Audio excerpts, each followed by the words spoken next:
नारायण दोस्तों, कैसे हैं आप लोग अच्छे होंगे। मैं अपना यूट्यूब चैनल, आपका ही चैनल है दोस्तों, माया गुड्डू 6164 पर मैं स्वागत करती हूँ।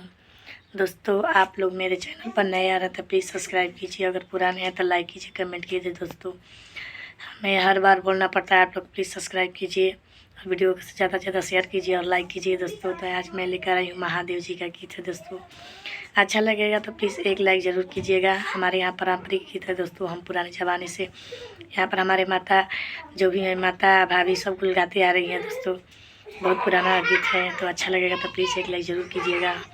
हर हर महादेव कमेंट बॉक्स में ज़रूर लिखिएगा।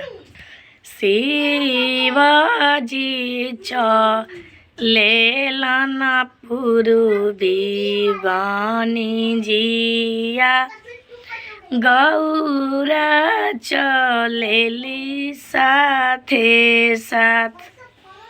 शिवाजी चले लाना पूर्वी वाणी जिया, गौरा चलेली साथे साथ। एक को से गैलन शिवाजी, दुई को से गैलन तीसर को से बड़े बड़े बूंद। एक को से गैलन शिवाजी, दुई को से गैलन तीसरे को से बड़े बड़े बूंद। शिवाजी के बिंगेला झोड़ी रे झाकड़ावा, गौरा पर एक ना बूंद। शिवाजी के बिंगेला त्रिशूल डमरुआ, गौरा पर एक ना बूंद।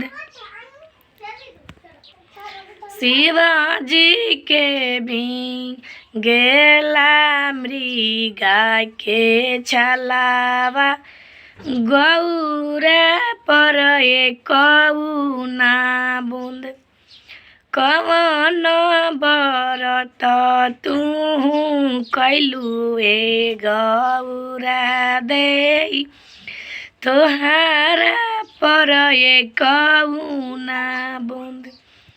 कवन बरत तू कैलू ए गौरा, तोहारा पर एक ना बूंद।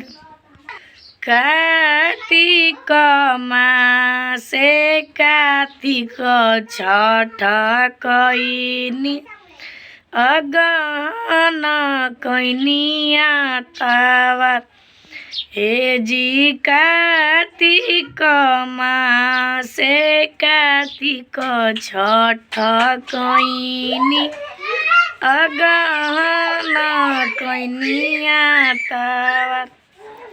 इहे बरत हम कैनिए महादेव, हमारा पर एक ना बूंद। इहे बरत हम कैनिए महादेव, हमारा पर एक ना बूंद। तो दोस्तों, ये महादेव जी का गीत आप लोगों को भी कैसा लगा कमेंट बॉक्स में ज़रूर बताइएगा।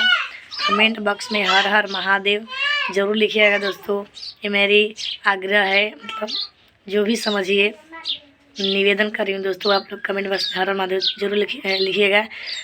फिर मिलूँगी एक नई वीडियो के साथ, एक नए गीत के साथ, एक नए ब्लॉग के साथ। तब तक के लिए राधे राधे।